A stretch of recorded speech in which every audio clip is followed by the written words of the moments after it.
Hello and welcome. My name is Lynn McCormick, and in this 10-minute video, we will talk about how social media can be used to market libraries.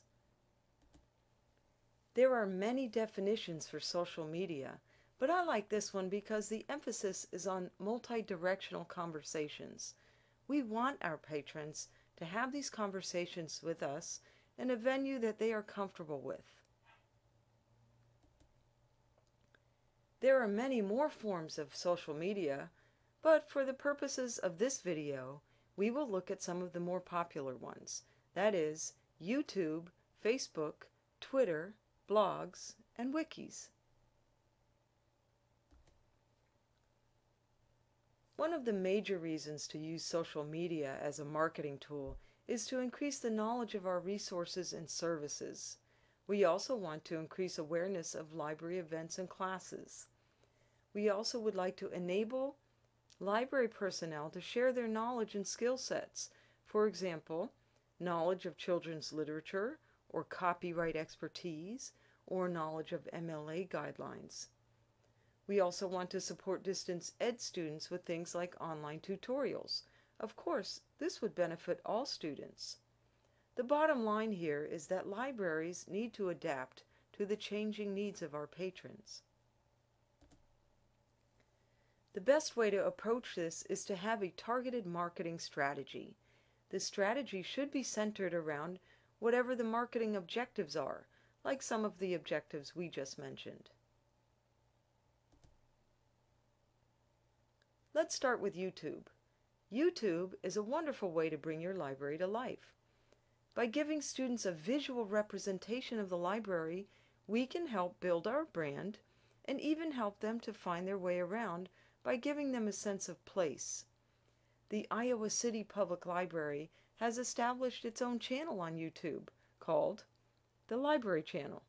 Here they post videos that chronicle the rich history of public service they have provided over the years, as well as instructional videos such as how to use the ebook collection. I encourage you to explore this link further if you have the time.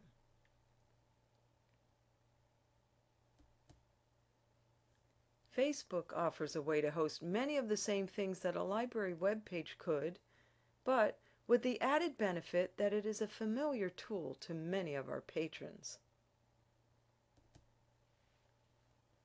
Users in certain demographics are very familiar with the layout of Facebook. This makes it easy for them to navigate your pages. Even if the material is a duplicate of the things you have on your web page, this shows a willingness to reach out to this demographic group.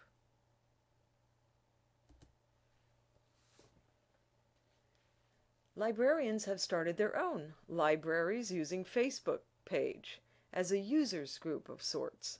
The discussions here are centered around best practices.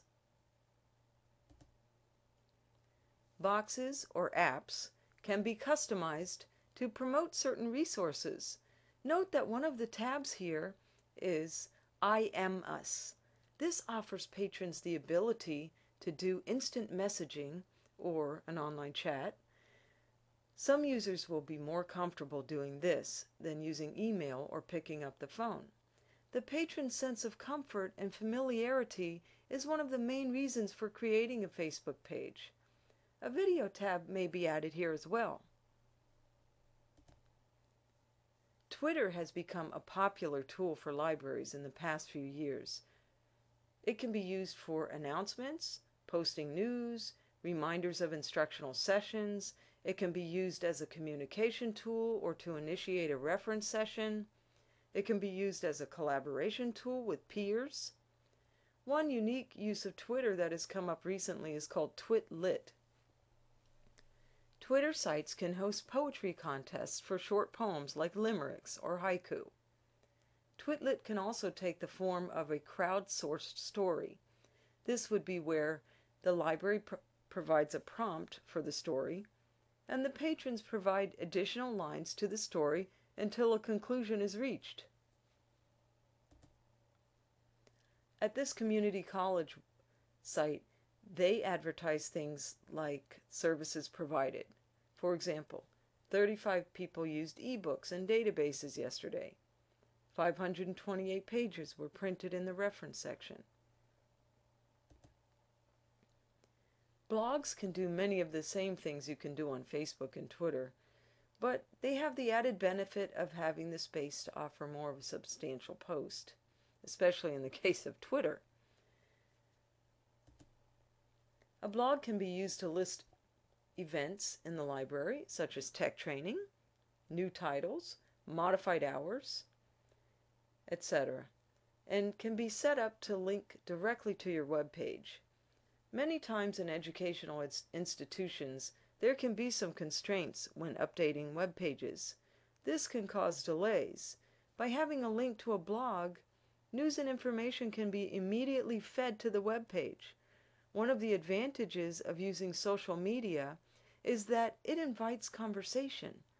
I like that this page has a warm, welcoming message with a picture of a real person, a real employee who works in the library on the face of it. This invites conversation. Wikis work for a lot of library needs. This site posts a blog, Google Calendar, subject guides, and podcasts. Podcasts can benefit people who are vision impaired or are better suited to auditory learning.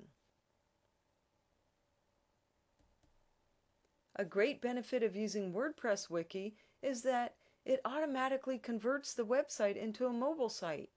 Here's a comparison of how the mobile site would compare to the full version of the web page as viewed by a smartphone. As you can see, the mobile version on the left has a lot more readability than its full-scale counterpart on the right. With mobile sites, less is more. Whichever strategy is chosen, it's a good idea to keep an eye on the numbers to see if your strategy is making a difference. Google Analytics can tell you who is visiting your site, where they are located, and how long they stay on your various pages.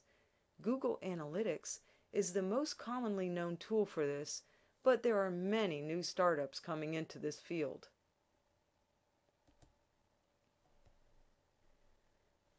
Our patrons have different needs, therefore there can never be a one-size-fits-all version of marketing. The good news here is that by using social media, we can tailor a lot of what we offer to the various demographics. For example, an English student who needs to do research using databases could be directed to an online video tutorial on YouTube at the time he or she needs it. This could happen at 2 in the morning, of course the night before the assignments due. Popular resources like bestsellers and audiobooks could be advertised via a blog or a Facebook wall posting. Libraries are often the unsung heroes of the community. It would do us well to take some credit for the work that we do.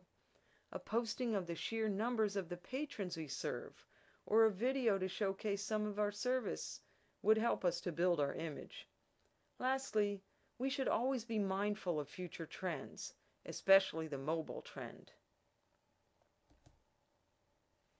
Of course, there are many more ways to employ the use of social media in libraries than this short video was able to address, and as time progresses, we will see even more tools emerge. The more conversant we become with these tools, the better we can advance our mission to promote the success of our students.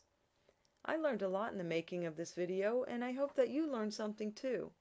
Thank you for taking the time to watch this presentation, and have a great day.